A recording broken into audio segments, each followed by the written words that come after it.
When it comes to history, we seem to think we have a stark understanding of the truth. But the truth is, history is told by the ones who write it. As storytellers, we have a natural and curious inclination to ask what if. Like, what if a woman was the first human to step foot on the moon? What if the deadliest creatures in the sea were the pirates, and the creatures themselves were actually the good guys? That's a little of what alternative history provides. And these storytellers... Hi, I'm Nikki Nelson Hicks, and I write a lot of weird fiction. I like to dabble in a lot of different genres. I think today we're going to be talking about alternative history, and I'll be probably bringing up my story, The Galvanized Girl. And that's really what all you really need to know for right now. Hi, I'm Anita Stewart. I write under A.F. Stewart. I write horror, fantasy, steampunk, and most of my stories are set in history of some sort with weird stuff.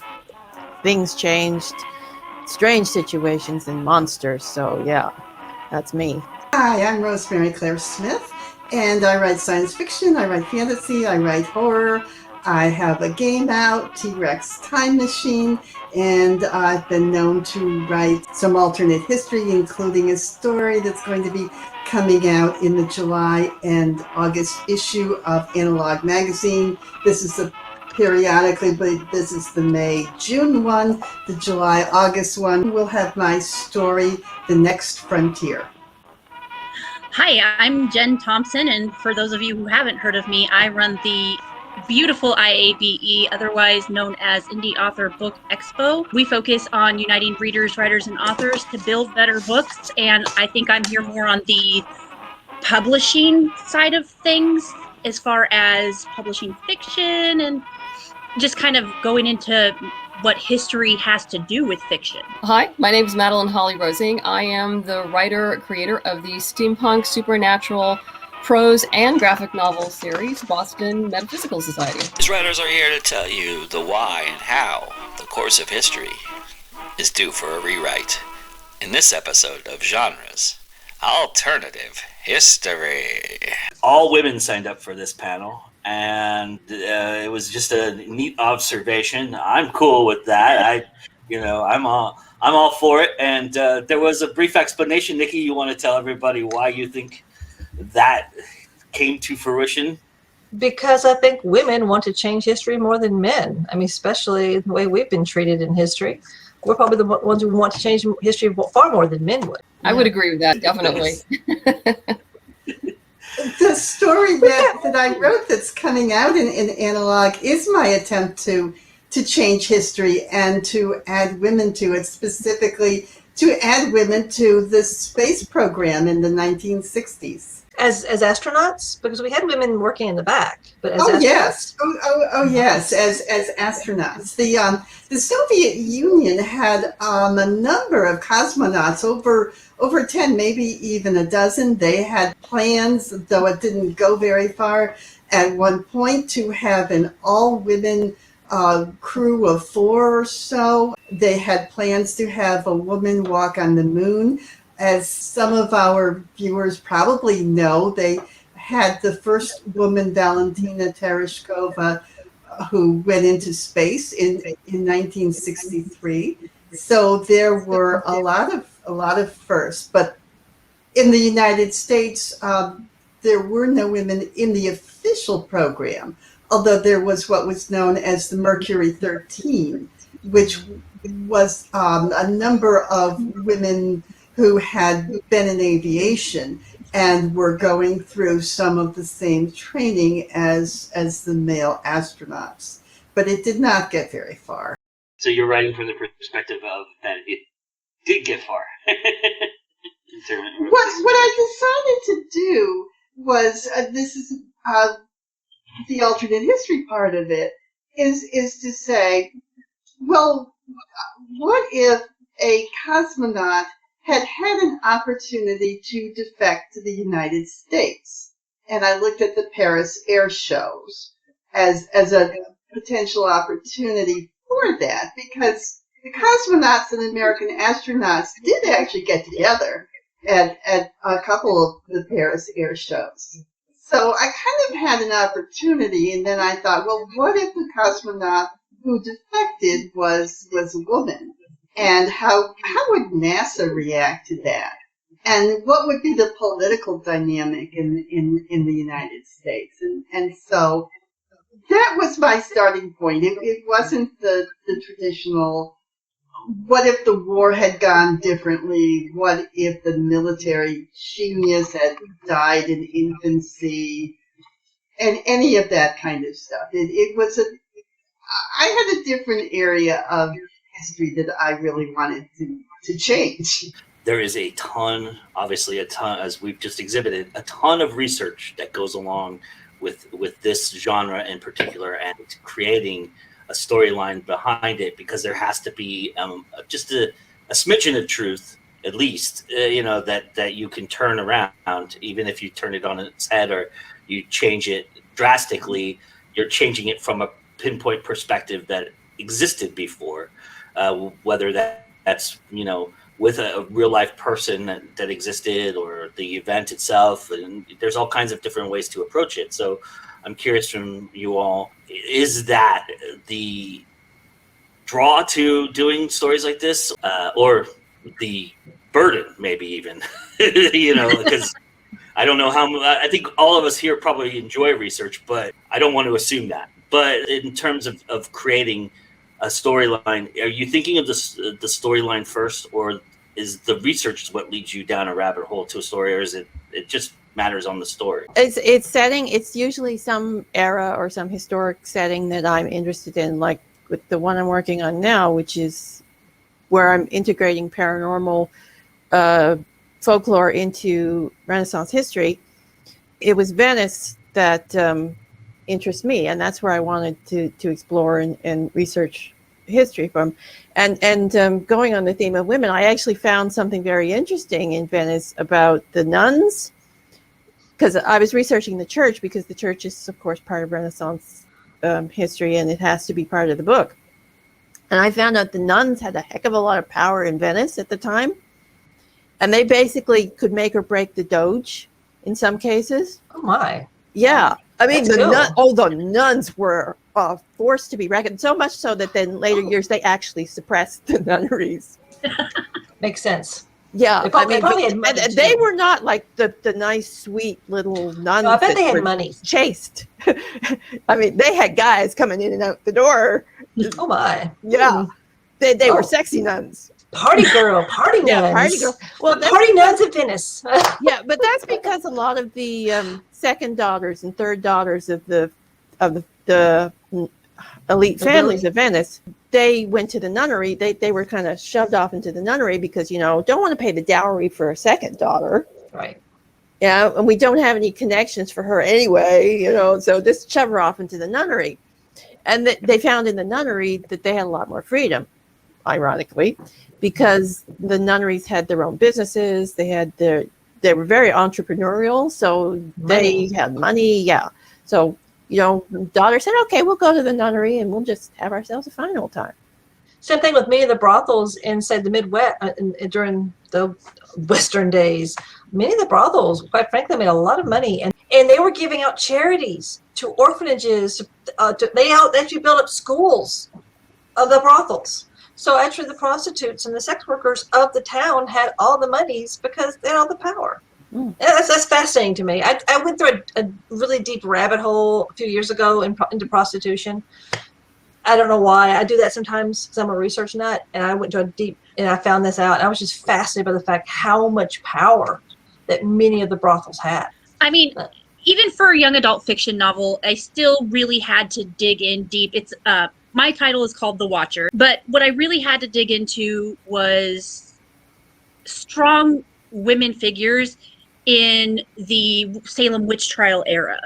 And that research just got me more and more excited about this whole world I could create where, let's say, witches were still alive and hiding among us and protecting us from things we didn't even know existed. That was more research than I thought it was going to be to begin with. Women are primarily the gods or goddesses as you were in that time frame, and playing with that was just so much fun. So much fun. Yeah. Much fun. I love strong women characters to begin with, but to be able to see how history has kind of kicked us down and we've still prevailed is just astonishing. No matter what genre you're writing, and even if it's complete fiction, it's still very astonishing to read a very strong female character. So I'm loving this whole conversation. For my story, a Galvanized Girl, plug. Anyway, I got asked to write a steampunk superhero story. And I'd written one for him before, and I need to write this one. And basically, I started with the story idea first, and then I started just researching it. And for whatever reason, this one line from Macbeth kept popping in my head of, "Come, you spirits that tend on mortal thoughts, unsex me here." And I wanted to write a story about a woman who's being used by this kind of mad scientist. This is all set in the Victorian age, but this mad scientist person to create like almost like a prototype super soldier kind of thing, but she fights back.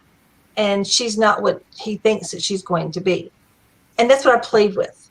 For me, it started with the story, and then I just worked a lot of the history into it. I do a lot of research into Queen Victoria, into the other different, because she was connected to everybody. She pretty much gave birth to most of the royalty in England, into Europe at that time. And that's what I just kind of folded off from there. So I started with story and then bled into research and history. It's hard to believe that's only Act 1 of Macbeth. But that's where I started for this story. Yeah. So I'm actually not really sure which I did start with. I have always been a huge fan of the space program and still am, and follow it intently, and have done so ever since I was a kid. It does help in terms of writing alternate history to have a real love for whatever that historical period is. And if you do already, it makes it easier, but you're no more than halfway home, I think, because you still have to do a ton of research to make sure that you get things right. And even if it's fairly recent, and you think you remember things and you go back and you look at it, they may be interpreted differently these days through a more modern lens.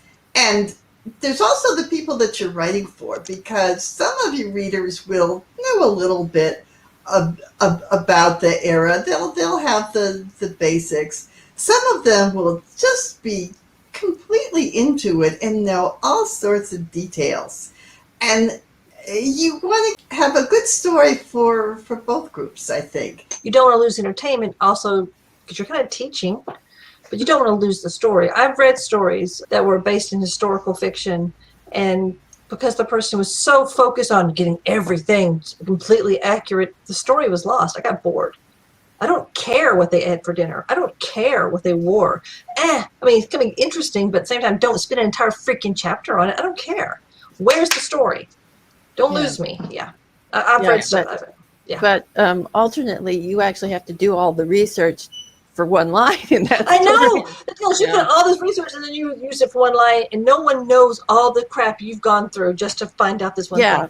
But you never want to drown your remember the readers. Never want to drown the readers. 1 week of research can end up as one line in your story. I know. Yeah. I'm going away this weekend. If you're lucky. Then you end up, because it's too long, cutting that line because it's extraneous. I need this. Yeah, I'm going away this weekend to a cabin in the woods and to do research for this new project that I'm on. And it's like a block away from the history of Appalachia, which is what my story is based on. And yeah, it's going to be a lot of fun, but it's going to be 4 days of just researching that time period, what the people did in that time period, the area, the geology, all of that. And 10 to 1, most stuff that I learned will not go into the book. It's just going to be there for me to know how people lived in that area. Again, probably stuff that won't end up in the book, but I need to know because I'm creating a town, a little world of my own, and I need to know all of this. So I've got this, it's a 100-plus-year-old cabin out there. It's on what's called Scruggs Cemetery Road. I just found that out today. I'm like, we're all going to die. This is cabin in the woods. I got, so yeah. goes Yeah. by the wayside. I mean, one of the advantages of doing comics is a lot of that background material literally becomes visual background. I don't have to use words to describe it. It's there. So, I mean, that's how you layer in your texture, your comic world, in a graphic novel, is by having these things in the background so you can just focus on the bare minimum dialogue that moves, character and story forward. Yeah. Which is why describing what's in the background to your artist is extremely important. But yeah, I mean, as far as what comes first, research, story. I mean, I've done it both ways. Boston Metaphysical actually started as a straight period piece detective TV pilot that I wrote while I was at UCLA Film School, which then I turned into, after more research and a suggestion from a friend, into a steampunk series. And so, yeah, I started with a TV pilot and another episode, and then it was suggested, it did fairly well in, the competitions and whatever, but back then, steampunk was not in vogue, and it was expensive to produce. So it was suggested that I produce a comic. And so that's what I did. I went back to school, learned how to write comics and sequential art. Mhm. And pretty much the rest is history. We have a 6-issue miniseries, 4 sequels, a novel, and an anthology. And we're currently about ready to start production on our first audio drama. Just about everybody is cast. All of the episodes is an 8-episode series, this story section, and we'll start recording next month. So I'm like checking all the boxes of media here. That's cool. But- It's also amazing how it started in one small thing and just kind of blown.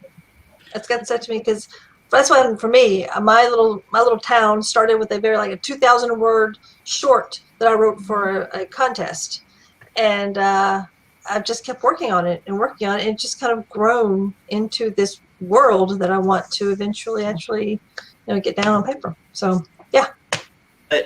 If you could, Madeleine, talk a little bit about the evolution of using a real life person in your stories as well, Mr. Granville Woods, and how much that mattered in terms of researching him and making sure that you represented him correctly in your stories. I actually have 5 real people in the original 6-issue miniseries. Granville Woods is part of the Boston Metaphysical team, made up of Samuel Hunter, an ex-Pinkerton detective, and Caitlin O'Sullivan, who is a medium and spirit photographer. They are working with Bell, Edison, Tesla, and Houdini in our first series.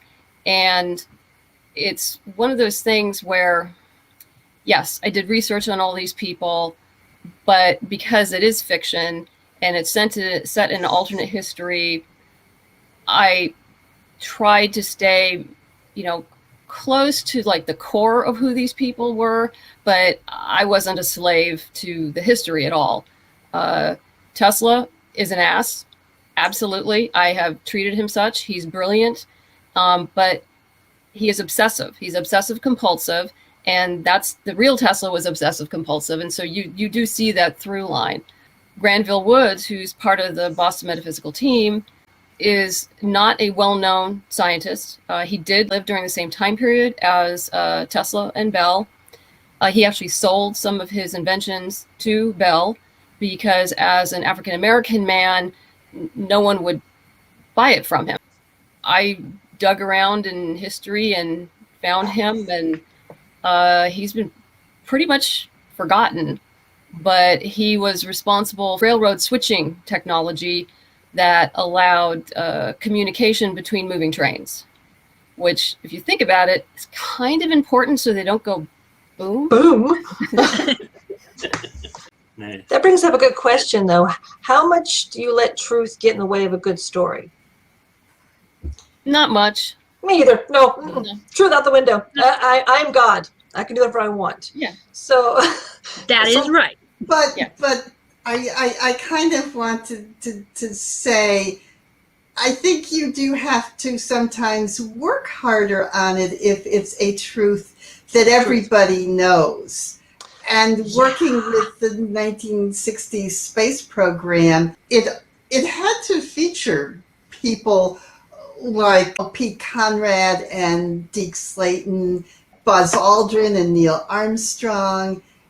And it was tricky portraying people who were real people, especially in alternate history when some things were going to be the same, maybe other things were going to be different. They were going to be interacting with a whole new character that none of them knew. And also there was a political component to it too, because let's not forget the space program was very much subject to the vicissitudes of politics and the whole competition between the United States and the Soviet Union. So there was some portrayal of political figures from that time as well. And there you get into, okay, people these days have different views about certain politicians of the era and not wanting to lose readers by portraying those politicians in ways that the reader just disagrees with. Man, I'm ready to write something back in the Salem witch trials era where I think it seems like it would be a whole lot. Yeah, easier. you get politics back then too. I mean, I'm dealing with politics in Renaissance Italy, and that's fun. It did make me wonder about if you do a contemporary person, do you have to worry about legalities? I mean, yes. I was wondering about that. Do you have to get their permission? Are they considered like, free for all because people know who you are? Do you lose a bit of well, I'm not writing about anybody who is still alive. Yeah, that's a question. I wondered about that. I'm not libeling anybody. Oh yeah. You're not saying someone screwed a dog or anything, so that's cool. Yeah, you're not making anything like that. I just wondered, because I've often wondered about that, about if you were to bring a living person, you were to story about a living person, they could probably get very upset, especially if you did something that was out of their character or would really hurt their brand. Well, it very much depends on the person, because if it's a politician, they're a public figure, and you can pretty much portray them how you want. I mean, yes, like any other character, you have to make it believable, and maybe it's a bigger lift if you're going to go against the common wisdom, whatever that is, about that person.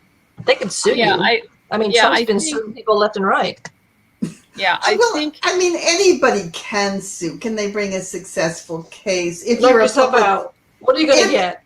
If you're a public figure, it's much harder to you open yourself up in certain ways. You lose a bit of your privacy, a bit of your I just learned about. Suddenly, I write notes. I'm a note taker, and it suddenly hit me. I wondered if. Okay, so all right. Yeah, I believe, and any of the lawyers out there can correct me if I'm incorrect. Yeah, a public personality is pretty much fair game unless you say something egregiously libelous. A private person, because there was a while ago, I was interested in doing a script about a female architect who had passed away, but she had an estate. And so if there is an estate who's handling her and whatever work she had done or he had done, you do have to get permission from them to do, you really want them on board if you're going to do a real life character. The advantages of doing something back in the 1800s or early 1900s is that most of, either the family is gone, there's no legalities to deal with or libel issues when you talk about Tesla or right. Bell. Tesla's got nobody or any of those guys, but anyone who has recently been alive and still has family, you need to be careful and you need to get their permission. Just from 2 years that I spent working with a small publishing house here locally in Iowa, if you didn't have permission to use somebody's name who was still alive or still had family that was alive, we wouldn't even touch it. And that's the simple reason where a small publishing house or even a large publishing house probably doesn't want to risk getting sued. So definitely get that permission. One of the benefits of this genre is that you can have some fun. So what is some of the more fun things that you've been able to do in alternate history that you've really enjoyed? Well, I changed the 100 Years' War into a war between vampires, witches, and humans. Yes. And totally changed the course of history. I'm still working on that, the consequences of that. I've totally rewritten colonialism, the whole map of the world, everything. It's been lots of fun. Wow, you completely changed the world. Wow. Mm-hmm. I got to play with science. Basically, I got to have people in the future, spoilers, people in the future talking to a guy in Victorian England and helping him create this super soldier kind of thing, because they want to stop World War I. They figure if they can stop that, they won't have the rest of the problems that happen later.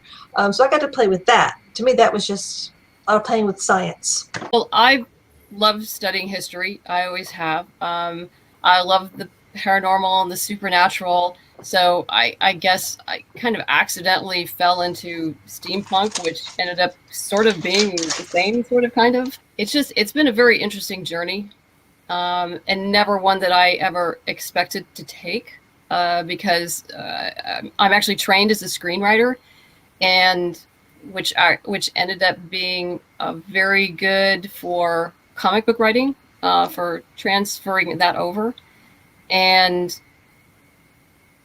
being able to take my love of history and the paranormal, and then eventually bring them into a TV pilot, then became a comic book, and now is a novel and going all over the place at this point. So in a story that has not come out yet, I got to change the whole Hannibal crossing the Alps with the elephants. Because the first time I ever encountered the whole historical event, I was always so outraged and sad for those elephants and what they went through in the high altitudes in the snow, and it was the middle of winter, and not very many of them survived. So the whole point of this alternate history exercise was to take pity on the elephants. That makes sense. Oh, I never really thought about it in that perspective, but now I feel sad. Yeah, I always felt sorry for the elephants too. So, oh, for me, it's really, I've always had an obsession with the paranormal, and so digging into that and playing around with witches and magic and just getting to live in that being so real. I know a lot of my readers really got into it too, because you feel like you're right there in it, and you're helping to change the course of history. You are getting to somewhat interact with a world you never knew existed. Again, it's kids, so it's young adults, it's in a private school setting, but you still get that experience where these humans interacting with witches are learning that witches really aren't as bad as our history set them out to be. It's fun. It's fun. It's just fun. Yeah. What fun is, why writing has to be fun. If you're not having fun, then you're doing something wrong. And your reader's going to feel it. I really have one of my truths about writing is I think all writers are either trying to save a person or kill a person over and over and over again. And that for me is what I'm doing. A lot of the times I try to save people in my past through stories. I give them a whole life they probably never had, or I get to kill people who deserve to die. Because That's my job. I get to do this. Yeah. Oh, I love that. I even have a shirt that says you are dangerously close to being killed in my next novel. Yeah, so yes. You there. I'm all about killing off the bad guys. Some people just deserve killing. They just, sorry. I'm with you there. If you need a list of names, I've got a few.